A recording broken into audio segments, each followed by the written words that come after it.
मामा ना सलीम मामा हो. आहेच की काल मराठी मुसलमान आहे. काल एका नगर उमेदवाराच्या ऑफिसमध्ये मी गेलो होतो. हो, पण आपले उमेदवार मुस्लिम आहेत, आपल्या इकडे मुस्लिम उमेदवार आता आहेत, आमदार आपला आहेत क्रिकेटर झहीर खान आहे. आहेत ना. हो, मराठी मग? संगमनेर. मी झहीरशी मी कित्येकदा आम्ही जेव्हा समोरासमोर येतो गप्पा मारतो त्याला मराठीतच बोलतो. मी नाही, साबीरभाई शेख होतेच ना. साबीर भाई होते आपले, खूप लोक आहेत. आता बेरामपाड्याचा हाजी हा आपला नगरसेवकच आहे. आपण धुरंधर नेते आहात. आपण महाराष्ट्राला काय आवाहन कराल यानिमित्त, की जे एक नवीन पर्व जे सुरू झालं आहे, एकत्र येण्याचं, आपल्या युतीचं, मराठी माणसाच्या एकजुटीचं, आपण महाराष्ट्राला काय आवाहन करा? महाराष्ट्राला मी हीच आवाहन म्हणजे विनंती करेन की आजपर्यंत आपण यांच्या नादी लागलो आणि आपलं आयुष्य हे बर्बाद केलं यांनी. आता महाराष्ट्राने दाखवून द्यायला पाहिजे. जी देशाला दिशा दाखवणारा महाराष्ट्र आहे तो देशाला दिशा दाखवणारा महाराष्ट्र आता दिसला पाहिजे की खरं ते खरं आणि खोटं ते खोटं. यांचं हिंदुत्व, यांचं देशप्रेम. एक लक्षात घ्या, देशभक्ती आणि भाजप भक्ती ही एक नाही आहे. मी देशभक्त आहे याचा अर्थ मी भाजप भक्त नाही आहे, आणि जो भाजप किंवा मोदी भक्त आहे तो म्हणजे देशभक्त असं नाही आहे. तर देशभक्त हा वेगळा असतो आणि तो देशावरती प्रेम करणारा असतो.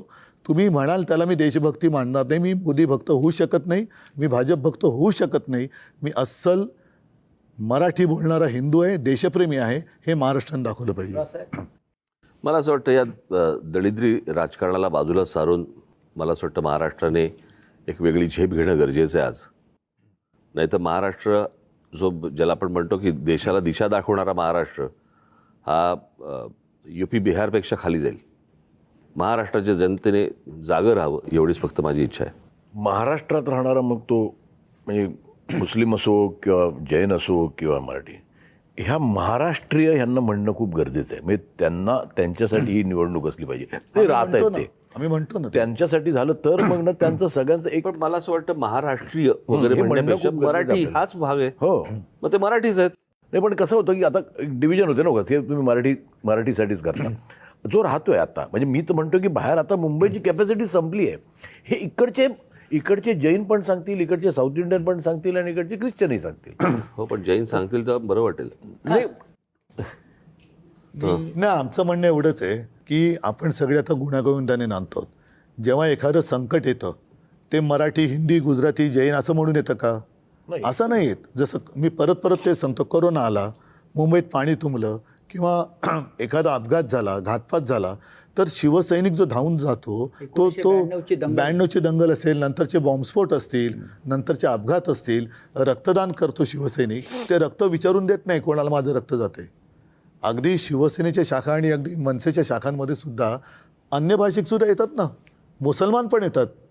माझ्या मुलाला शाळेत ॲडमिशन पाहिजे, कोणाला हॉस्पिटलमध्ये ॲडमिट करायचं असतं, कोणाला रक्त पाहिजे असतं. बरं, रक्तदान करायला जेवढे शिवसैनिक आणि मनसे सैनिक उभे राहतात तेवढे हे राज्यकर्त्यांचे जे काही भक्त आहेत ते उभे राहतात का? त्याच्यामुळे आम्ही हा एकोपा ठेवायला बघतो आहोत. त्याच्यामध्ये मिठाचा खडा टाकण्याचं काम भाजप करते. त्या मिठाच्या खड्या टाकणाऱ्याला आता बाजूला टाका, हेच आवाहन मी परत महाराष्ट्राला करेन. नाही, आणि सगळ्यात महत्त्वाचं मला काय वाटतं की ह्याच्यामध्ये मुंबईवरती कब्जा करण्यापेक्षा मला असं वाटतं अहमदाबादची मुंबई करा ना, आम्हाला आनंद होईल ना. तुम्ही बडोद्याची मुंबई करा, आम्हाला आनंद होईल. तुम्ही सुरतची मुंबई करा, आम्हाला आनंद होईल ना. हेल्दी कॉम्पिटिशन असू देत ना. कशाला पहिलं आपलं संगमनेरची मुंबई करू दे की. पहिला अहमदाबाद. नाही, प्रश्न असा आहे ना की ह्या मुंबई आणि हा सगळा भाग राजकारणाचा म्हणून जो गुजरातला जोडण्याचा जो काही प्रयत्न सुरू आहे, याच्यापेक्षा तुमच्या राज्यामध्ये डेव्हलपमेंट करा ना. गौतम अदानीने उद्योग करू नये असा इतका दळभद्री विचार आमचा नाही आहे. उद्योगपती मोठे व्हावेतच, या देशामध्ये व्हावेत.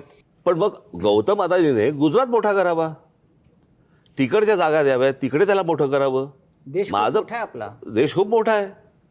उद्या कसं होतंय की प्रॉब्लेम असा आहे की तुमचा ह्या सगळ्या गोष्टींवरचा जो डोळा आहे आणि ज्या प्रकारचं राजकारण आता भारतीय जनता पक्ष खेळतंय, दुर्दैवी आहे.